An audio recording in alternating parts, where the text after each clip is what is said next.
Frank Larkin's service to America is extraordinary. A former Navy SEAL whose government career included the Secret Service, the Pentagon, and the U.S. Senate. But Larkin's greatest contribution is happening now, in retirement, after his son Ryan, a decorated Navy SEAL himself, took his own life. Ryan's death was put down to mental illness, case closed. But Frank Larkin didn't buy it.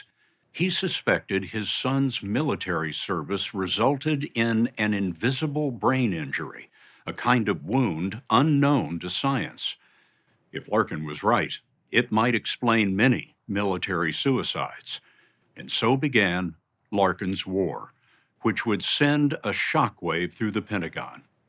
It began in April 2017 when Larkin and his wife opened the door to a silent home. The story will continue in a moment. I went in the house, we started calling his name, didn't hear any response, and so I went into the basement and I found him. He had taken his life sometime during the night. He was dressed in his SEAL Team 7 t-shirt, had a pair of red, white, and blue board shorts on, and had illuminated a shadow box next to him that had all his medals, ribbons, and other key insignia. It was a shadow box that I had made for him the previous holiday to just capture, how proud I was of him and what he had done, and as a symbol of his service to the nation. And then he had also burned a hard drive in the fireplace with all his deployment photos that he had from, Iraq, Afghanistan, and Africa. I've spent over 40 years of my life rescuing other people. And in the end, I couldn't rescue my own son. His son, Ryan, was 29. For him, the military was destiny. Ryan had been 13 years old in September 2001 when his dad was assigned to the New York Secret Service office across the street from the World Trade Center. He was motivated by 9/11. I had been on the ground on 9/11 in New York City, had gotten caught up in all that turmoil. And he had witnessed that from a hillside west of the city, a town that we lived in New Jersey. And it, emotionally impacted him. I didn't realize how much. So much that Ryan joined the Navy out of high school and rose to elite special operations, a SEAL, or as Navy slang has it, a frogman.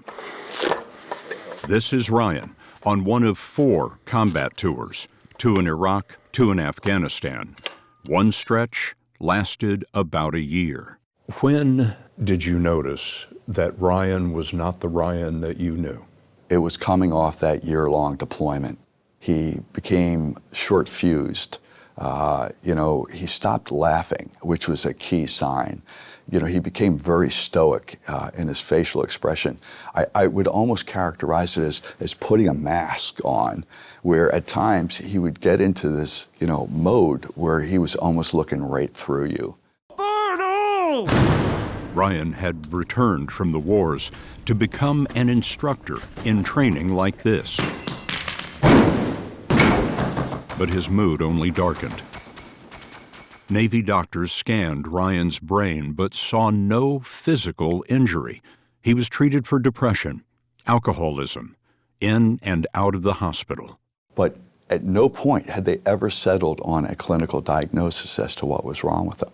And it just tore him apart. He said to me, "Dad, I don't even feel like I'm in my own body." In August 2016, Ryan wrote the Navy, and he said, quote, "I need help. I just want to feel normal again and live a purposeful life. I loved being a SEAL." What is he asking for? He's asking for help. I will say that there are some very good people that were trying to do the right thing for the right reason, but maybe all the wrong way because they just didn't know what they didn't know. while others couldn't be bothered with, a broken frogman. Let's get rid of it. Let's get rid of the problem. In 2016, Brian was discharged honorably. He was released from a Navy medical center with an illness no one could correctly diagnose. And he said, if anything ever happens to me, I want you to donate, my body, my brain for traumatic brain injury research. And of course, as a father, I'm saying, hey, look, I'm here for you. We're going to get through this. We're going to figure this out. I said, please tell me you're not thinking about hurting yourself. No, Dad, I never will go that way. I'm telling you, I'll never go that way.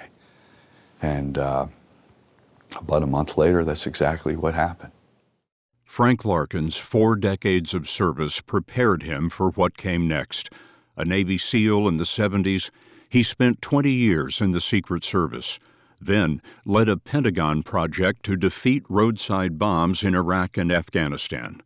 Finally, he became Sergeant at Arms for the U.S. Senate, in charge of security. Larkin knew people, knew the military, and the ways of Washington. And that put me on this path that I'm on right now, to try to effect change so that we have no more riots. A war of your own. That's right. And failure's not an option. Larkin donated his son's brain to Dr. Daniel Pearl at the Uniformed Services University, the military medical school. We met Dr. Pearl in 2017 while reporting on how autopsies discovered microscopic scars in the brains of veterans who had taken their own lives. Depression overwhelmed them months or years after the enormous blast of a roadside bomb. And with the explosion comes the formation of something called the blast wave. And it is sufficiently powerful to pass through the skull and through the brain. Dr. Pearl found scarring in Ryan Larkin's brain, but there was one big difference. Larkin had not been hit by a roadside bomb. Most of what he endured was low-level, repeated shocks from his own weapons.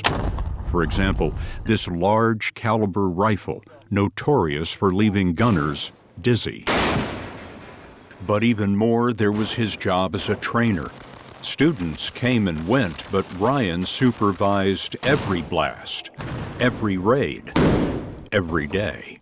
Ryan died from his combat injuries, from his service to this nation. He just didn't die right away. Injuries from routine weapons and tactics. Frank Larkin took the evidence to old friends, now in command of Special Operations. They, to their credit, aggressively started to peel the onion on this and started saying, there's something going on here. We've got to understand this. In 2019, Special Operations launched a preliminary study to look for brain injuries from cumulative low-level blasts. At Frank Larkin's urging, Vice Admiral Tim Szymanski found $4 million and 30 active-duty volunteers who were suffering symptoms. The symptoms were broad, and they encompassed cognitive symptoms like difficulty with memory and attention, physical symptoms like dizziness and headaches, as well as psychological symptoms like depression and disinhibition. Harvard professor Dr. Brian Edlow led the research at Massachusetts General Hospital. He put the troops into scanners twice as powerful as a typical MRI and discovered changes in brain structure. And this particular region of the brain is critically important because it modulates emotion and cognition. And a person who has pathology in that part of the brain would have what kind of symptoms? They could have a broad range of symptoms that could include difficulty with higher level thinking or decision making. They could have difficulty regulating their emotions. They could have disinhibition or difficulty controlling anger, for example. And you put it all together, and what do you find? We find that blast overpressure waves may be penetrating the skull into the brain via the orbits, the eyes, because this location within the brain is just behind the eyes. In 2023, Edlow showed that to Special Operations. A larger, long-term study will be needed to confirm the results, But Special Operations Commanding General Brian Fenton isn't waiting. There's a lot more questions than we have answers right now. But all of it, if I could put it into I guess, a summation, less is better in terms of exposure to blast overpressure. And we got to get after that. Today, Special Operations is testing a door breaching charge with half the blast pressure. Training rooms are now designed to absorb shock waves, and they're training with no blast at all. Augmented reality and virtual reality training. I think that's very important to us as we go forward. And real weapons, modified for less shock, are being studied. Can you be effective in the field with these modified weapons? We will not be ineffective with these weapons. And if we are, we won't use that weapon.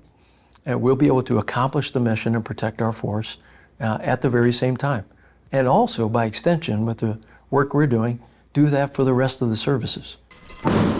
The rest of the armed services are modifying training and weapons, in part, because Frank Larkin pushed Congress to pass 2 laws requiring action. A new 5-year study is being planned with 200 subjects. These are early days. Typical MRIs can't see the injury, so there's no test and no diagnosis. But if this is a turning point, it is thanks in part to a father who believed in his son. Ryan is laid to rest at Arlington National Cemetery, and I know that you go out there from time to time. I wonder what you say to him.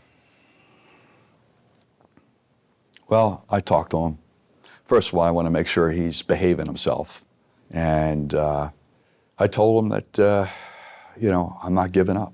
And I got to tell you, Scott, he's here with us right now. Much of what I'm saying is him, his words speaking through me. I didn't like what he did. I didn't support what he did, but I've grown to understand why he did it. And he wasn't taking the easy way out. It wasn't,